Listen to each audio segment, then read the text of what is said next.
আমাদের বসে যায়নি যে আমরা সমকামী হয়ে যাব। কথা বলুন।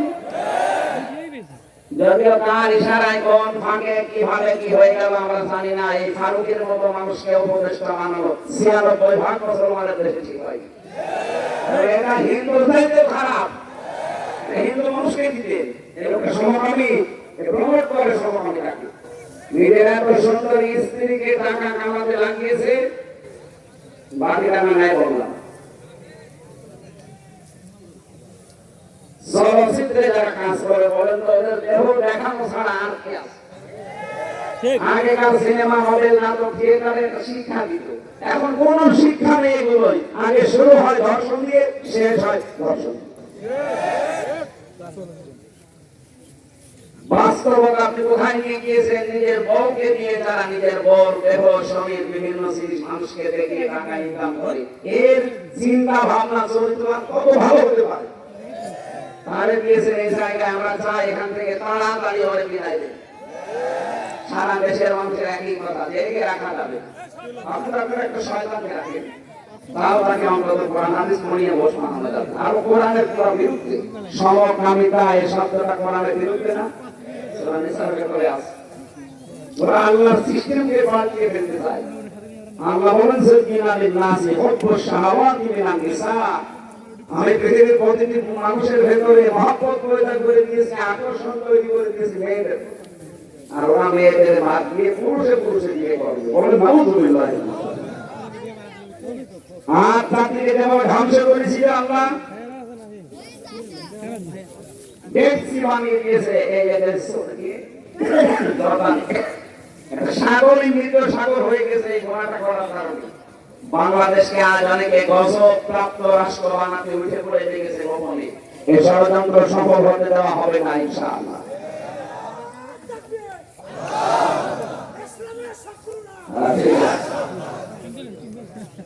আমার ভাইরা, হযরত আদম নবীকে আল্লাহ ডাক দিয়ে বলেছে, যা খাবে স্ত্রীকে খাওয়াবে, যেখানে ইচ্ছা সেখানে যাবে। তার মানে বউ নিয়ে শুধু ঘরের পরিবেশে থাকা এটা ইসলাম না। আপনি ঘোরাফেরা করতে পারবেন। আর অবদান খাইতো সে তোমার, যেখানে ইচ্ছা যাবেন, যা ইচ্ছা খাবেন, যা ইচ্ছা দেখবেন।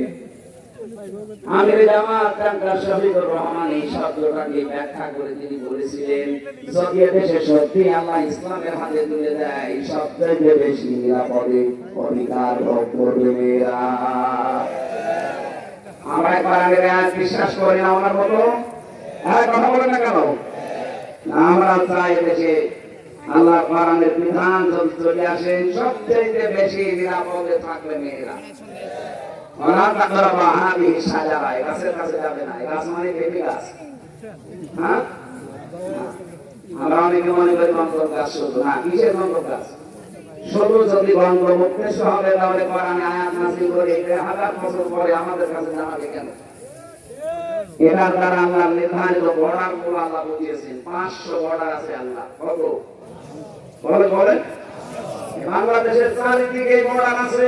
মানে যে কোনো বর্ডার দিয়ে যদি আপনি প্রতিবেশী রাষ্ট্রে যেতে চান, অবশ্যই আপনাকে বৈধ পাসপোর্ট এবং সিল লাগবে, ওখানে ভিসা লাগানো লাগবে। আল্লাহ পাক বলেন, আমার এই পৃথিবীতে একটা বর্ডার আমি বানিয়ে দিয়েছি, চলাফেরা করবা, খাওয়া, মনো, গোসলবা, কিন্তু যখনই বর্ডারের কাছে যাওয়া থেমে যাবে, বর্ডার ক্রস করা যাবে না। এই বর্ডার গুলো ক্রস যেন না হয়, এজন্য আইন তৈরি করা লাগবে। আইন তৈরি করে ওই বর্ডার গুলো তো সীমা রেখা দেবেন, ওখানে গেলেই জনগণ থেমে যাবে না, আর পার হওয়া যাবে না। এই সিস্টেম যখন চলতে থাকবে, একদিন, 2 দিন, 5 দিন না, বিশ্ব নবী যেমন বলতে পেরেছিলেন, খায়রুল কুরুনি কারনি, আমার যুগ শ্রেষ্ঠ যুগ। খায়রুন নাসি মান ইয়ানফাউন নাস। বিশ্ব নবী জানিয়েছেন পৃথিবীতে ওই লোকটা আল্লাহর কাছে সবচাইতে বড় উত্তম, যার দ্বারা মানুষের উপকার হবে। সেই রকম মানুষগুলো আমরা তৈরি করতে চাচ্ছি। আর এগুলো তৈরি করতে খুব বেশি সময় লাগার কথা নাই। 1628 জন মানুষ যদি পরিবর্তন হয়ে যায়, পুরো বাংলাদেশ একটা মিনি জান্নাত হয়ে যাবে। আল্লাহ সেইটা যেন আমাদের চর্মচোখে দেখার পরে মরণ দেন, বলেন আমিন। দরুদ আর সালাম পড়ছে আমাদের নবী মুহাম্মদ রাসূলুল্লাহ সাল্লাল্লাহু আলাইহি ওয়াসাল্লামের উপর। এটা গুরুত্বপূর্ণ তথ্য সবাইকে জানাচ্ছি। সূরা আলে ইমরান এটা আয়াত নাম্বার 81 71 নম্বর আয়াত। আল্লাহ রাব্বুল আলামিন বলেন وَإِذْ أَخَذَ اللَّهُ مِيثَاقَ النَّبِيِّينَ لَمَا آتَيْتُكُم مِّن كِتَابٍ وَحِكْمَةٍ ثُمَّ جَاءَكُمْ رَسُولٌ مُّصَدِّقٌ لِّمَا مَعَكُمْ لَتُؤْمِنُنَّ بِهِ وَلَتَنصُرُنَّهُ। আমি প্রত্যেকটি নবীর কাছ থেকে এই অঙ্গীকার নিয়েছিলাম। অগাই বান্দাবাসী খুব ধ্যান করে শুনবেন, কান লাগিয়ে। আপনার এই আয়াতি হেদায়েত পাওয়ার জন্য যথেষ্ট। প্রতিটি নবীর কাছে আমি এই অঙ্গীকার নিয়েছিলাম যখন তাদের কাছে কিতাব আর হিকমত এসেছিল, ওই কিতাব আর হিকমতের দ্বারা যে তোমাদেরকে আমি কিতাব দিয়েছি, হিকমত দিয়েছি। হিকমত মানে বিশেষ জ্ঞান তোমাদেরকে আমি কাউকে কাউকে দিলাম। তোমাদের পরবর্তীতে একজন আসতেছে, ওই নবী এসে তোমাদের কিতাব এবং হিকমতের সত্যতা প্রমাণ করবে। যখন তিনি এসে যাবে তোমাদের কাছে, লা তুমিনুন্না বিহি ওয়া লা তানসুরুন্না, তাকে তোমরা বিশ্বাস করবা, ঈমান আনবা তার প্রতি এবং তাকে সাহায্য করবা। আমার প্রশ্ন হচ্ছে, যার কথায় আয়াত দ্বারা প্রমাণ পাওয়া যায় তিনি হচ্ছেন আমাদের নবী মুহাম্মদুর রাসূলুল্লাহ। কথা বলা লাগবে।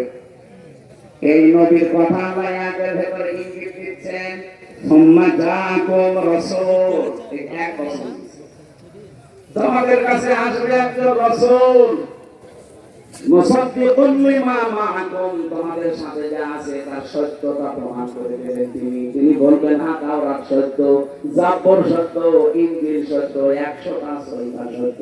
এই কথা তিনি বলবেন, তিনি বলেছিলেন না বলেন না?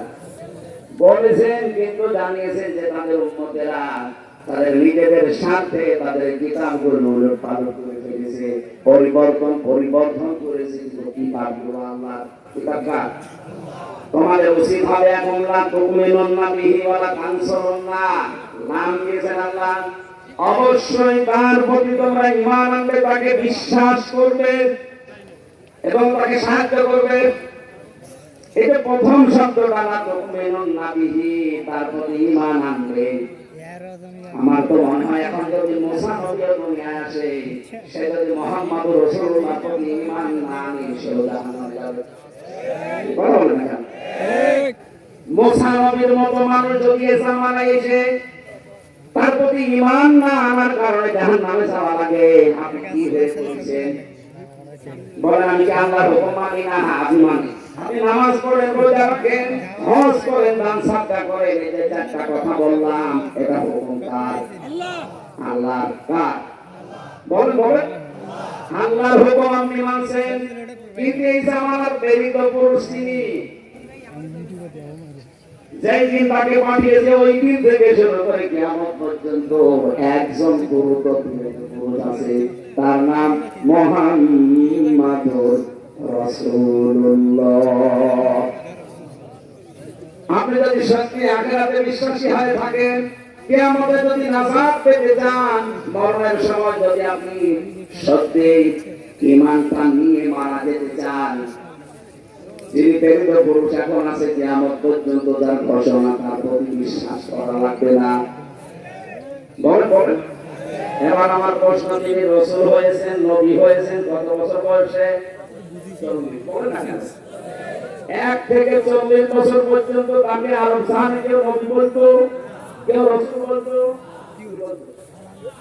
আল্লাহ আমিন আস-সাদিক অথবা মুহাম্মদ ইবনে আব্দুল্লাহ সাইয়্যিদ মুহাম্মদ, তাকে যখন রাসূল বলা, নবী বলা আরম্ভ হয়েছে, তখন তার বয়স কত? আরো জোরে। 40 থেকে 63 কত বছর হয়? 23-এর ভেতরে 13 বছর তিনি মক্কায়। 13 বছরের জীবনে শুধু মার খেয়েছে। এদেশে আজ হাজারো লক্ষ মানুষ বলে, হুজুর এই 13 বছরের কথা বলতে পারেন না, কান্নাকাটি করি।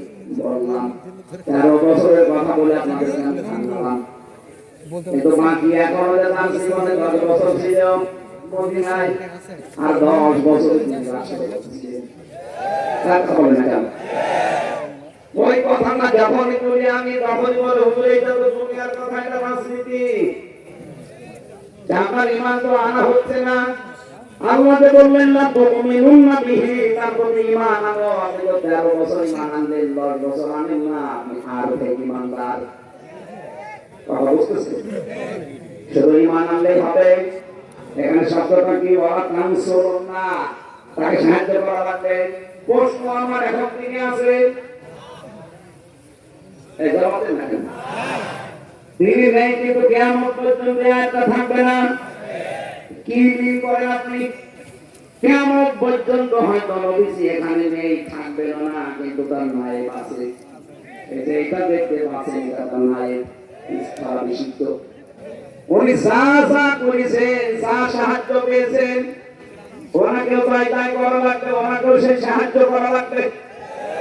শুধু উনি না, যত মানুষের পেয়েছে দুনিয়া এবং এলেমের উপরে আমল করেছে, তাদেরকে আপনি বিশ্বাস করবেন, ঈমান আনবেন, তাদের প্রতি আপনি সাহায্য করবেন। প্রশ্ন আসতে পারে, হ্যাঁ জাতীয় মসজিদের ইমামকে আলেম ছিলেন না? নামে আলেম ছিলেন, কামে আলেম ছিলেন। না তো সে লোকটা নৌকা নিয়ে দাঁড়াতে পারে? বলে একটা মানুষ কোনদিন নৌকা মার্কা নিয়ে দুনিয়ায় ভোটে দাঁড়ায়? আরে ভাই কুকুর মার্কা নিয়ে দাঁড়াতেন তাও ভাষণ। আপনি জানছেন লোকটা জানে। হাদিস শরীফে কেউ যদি সেই নেশনে কোনো সালেমকে সাপোর্ট দেয়, কিন্তু লোকটা জানে যে লোকটা জানেন, সে যেন নবীর উম্মত থেকে বের হয়ে যায়। ও নিজে জানতো যে সালেমা হাজার হাজার মানুষকে খুন করেছে আয়না ঘরে রেখেছে। কত মানুষকে মিথ্যা মামলা দিয়েছে, মিথ্যা সাক্ষী দিয়েছে, দেখো না? এটা জানার পরও কম নির্যাতনের উপাধি দিলেন। আপনি আলেম আনলে কারণ জ্ঞান আমল হয়নি, আপনি সালেম। শুধু ওইটা না, ওরকম যত আছে যারা জ্ঞানের উপরে কাজ করে না, সে যত বড় বিশাল আলেম, ওটা আল্লাহর ভাষায় সালেম। এটা আমি মানালাম। সূরা বাকারা প্রথম নাম্বার পারা 20 নাম্বার পৃষ্ঠা 13 নাম্বার লাইনের 124 নাম্বার আয়াতের প্রথম অনুচ্ছেদ, আমান আযলামু মিম্মান কাতামা শাহাদাতান ইনদাহু মিনাল্লাহ।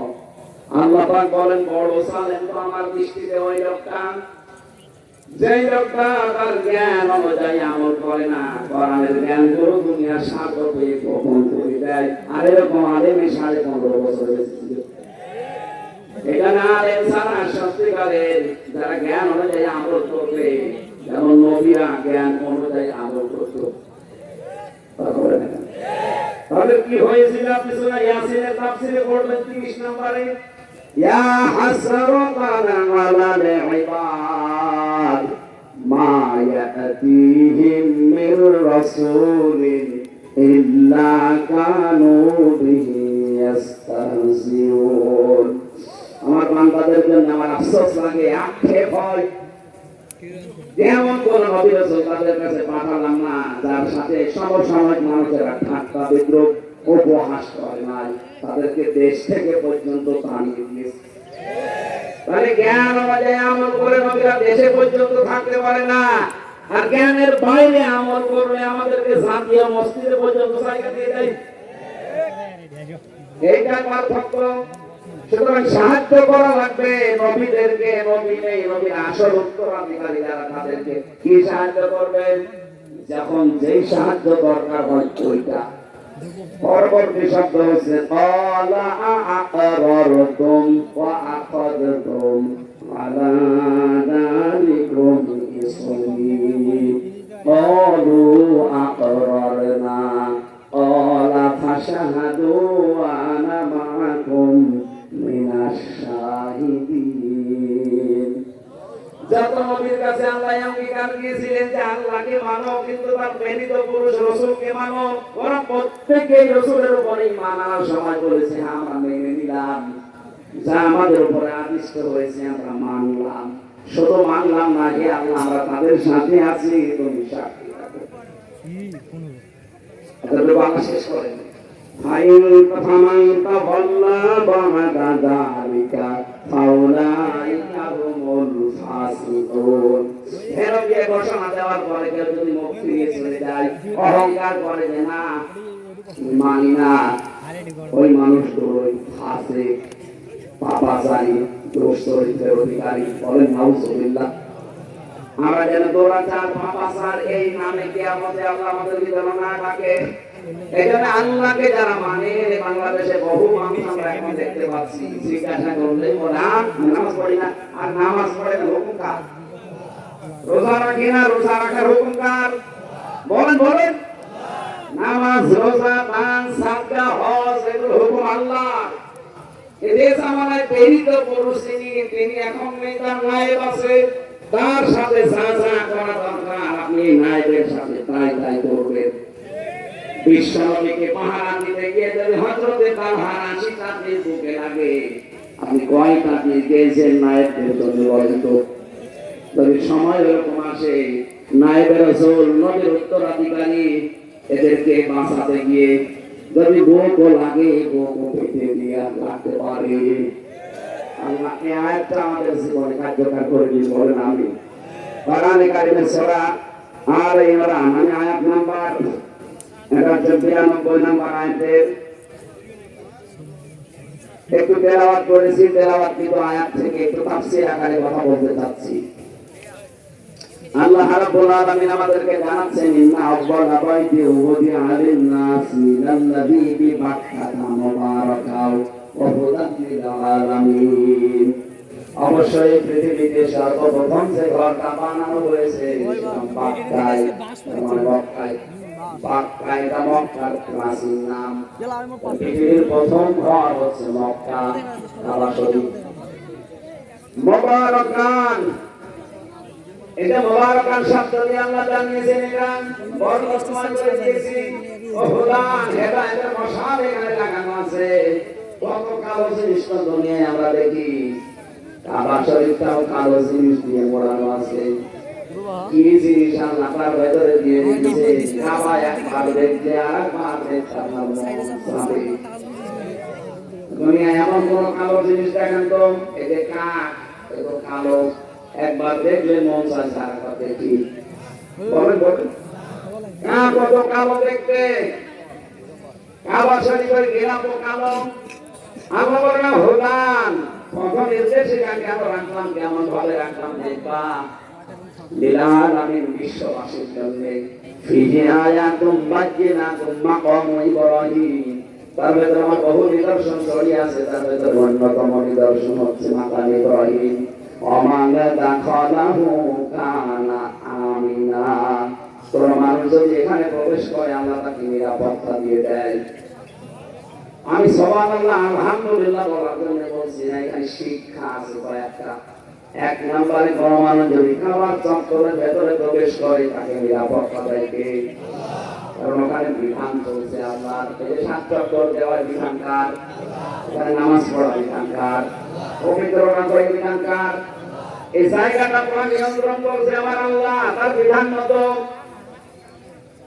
বিভিন্ন আয়াতে আল্লাহ এই তথ্যগুলো তুলে ধরেছেন। এই কারণে এখানে গেলে আমার আল্লাহ এখানে মুবারাকান আছে, হুদান আছে, মানুষদেরকে নিরাপত্তার চাদরে ঢেকে রেখেছে। এই বাংলাদেশের ৫৬,০০০ বর্গ মাইল কাবা শরীফ, কি এটা কাবা শরীফ?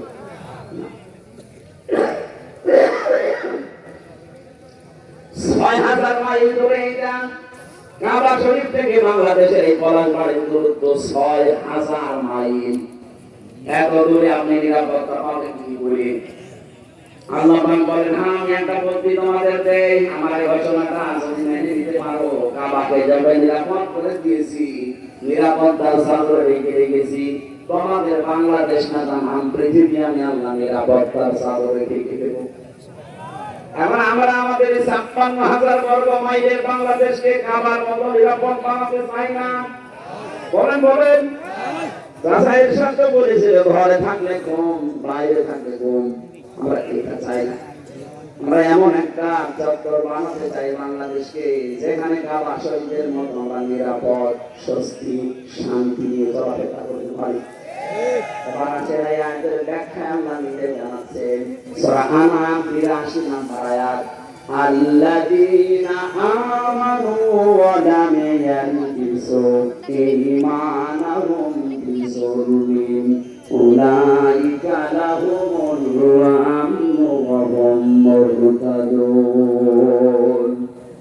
রব্বুল আলামিন বলেন যারা ঈমান আনে আর ঈমানের সাথে যদি শিরক মিশ্রণ না করে, এখানে জুলুম মানে শিরক, যারা তাদের ঈমানের সাথে বিজুলমিন মানে শিরককে মিশ্রণ করবে না, উলাইকা লাহুমুল আমনু, এই মানুষগুলো আমি আল্লাহর পক্ষ থেকে নিরাপত্তার হকদার। তাহলে আমরা নিরাপত্তা যদি চাই দেশে শিরক মুক্ত বাংলাদেশ গঠন করা লাগবে। আমাদের আর চিন্তায় চেতনায় শিরক, আমাদের কাজে কর্মে শিরক, বিশ্বাসে শিরক, আমাদের কর্মজীবনেও শিরক। এখানে শিরক থেকে পবিত্র হয়ে যে মানুষগুলো মরণের বিছানায় আছাড় দিয়ে পড়বে, আল্লাহ সুসংবাদ দিয়েছেন তাদের জন্য, খুব ভালো করে শুনবেন।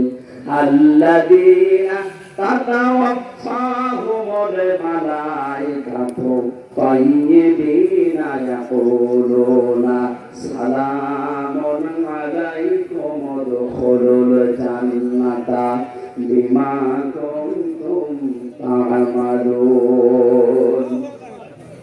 সূরা নাহল ৩২ নম্বর আয়াতে আছে, মানুষ যখন মরণের বিছানায় আছাড় দিয়ে পড়ে যায়, ফেরেশতারা তখন আসে তার কাছে, যার জীবনটা তয়্যিবিন মানে শুধু পোশাকের পবিত্রতা না, তয়্যিবিন মানে শুধুমাত্র শরীরের পবিত্রতা না, আপনার চিন্তা চেতনা, বিশ্বাস, আকীদা, কর্মজীবন, আপনার পরিবার, সমাজ এবং রাষ্ট্র সব যখন আপনি পবিত্র মুক্ত করার চেষ্টা থাকে, যে আমি শিরক মুক্ত করবো, কুফর মুক্ত করবো, জুলুম মুক্ত করবো, বিদআত মুক্ত করবো, এগুলো থেকে যখন মুক্ত হয়ে দেশটা আপনি উপহার দেবেন, বিছানায় পড়ার সঙ্গে সঙ্গে ফেরেশতারা এসে বলবে সালাম। ও বান্দা, তোমার পবিত্র করার জন্য তোমার দেহ, শরীর, তোমার কর্মজীবন, তোমার অর্থ সম্পদ সব কিছুকে পবিত্র করার জন্য বহু চেষ্টা তুমি করেছো। এই চেষ্টার ফল আজকে এই সালাম, শান্তি তোমার উপরে। উদখুলুল জান্নাহ, প্রবেশ করো ওই জান্নাতে বিমা কুনতুম তা'মালুন, যে কাজ শুরু করেছিলে তার বিনিময়ে। জোরে বলেন সুবহানাল্লাহ। এরকম একটা মরণ আমরা কামনা করি, বলেন বলেন। এটা করতে হলে এই দেশকে শিরক মুক্ত করা লাগবে। শিরক কি? আল্লাহ যেটা পারে ওইটা অন্য কেউ পারে, এই বিশ্বাস করার নাম শিরক। বলেন না কেন? সন্তান দিতে পারে কে? অন্য কেউ পারে, বিশ্বাস করার নাম শিরক। যারা করে সে মুশরিক। কথা বলেন না কেন? আল্লাহ পাক এই জামানে এই দুনিয়া বানিয়েছেন, আলাহুল খালকু ওয়াল আমরু, বানিয়েছে আমি, হুকুম চলবে আল্লাহ। সুতরাং আল্লাহর বানানো জমিনে অন্য কারো হুকুম চলা মানে শিরক। আমরা তো এই শিরক থেকে মুক্ত হতে চাই। বলেন, ৫৩ বছরে এইটাই করতে যাচ্ছি, যে আল্লাহ বানিয়েছে তার আইন দিয়ে এখানে চলবে, নাকি তার আইন অকার্যকর, অচল, পুরাতন, চলে না।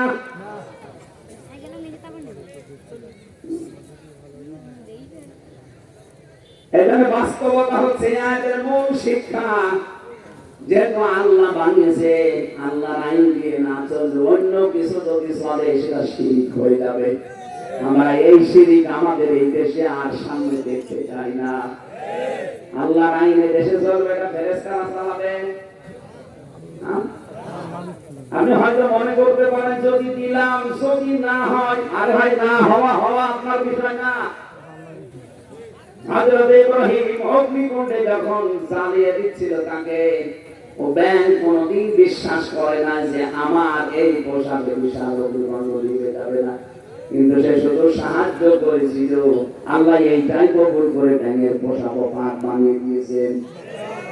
আপনার হয়তো একটা টিপে কিছু হবে না, আল্লাহর আইন যারা চাই না তাদের চাইতে অন্তত যারা চাচ্ছে আপনি বোঝাতে চাইবেন ও ব্যাঙের মতো আল্লাহ কিন্তু দিয়েছি। তারপর একটা সুসংবাদ দিয়ে যাচ্ছে, এই বাংলাদেশে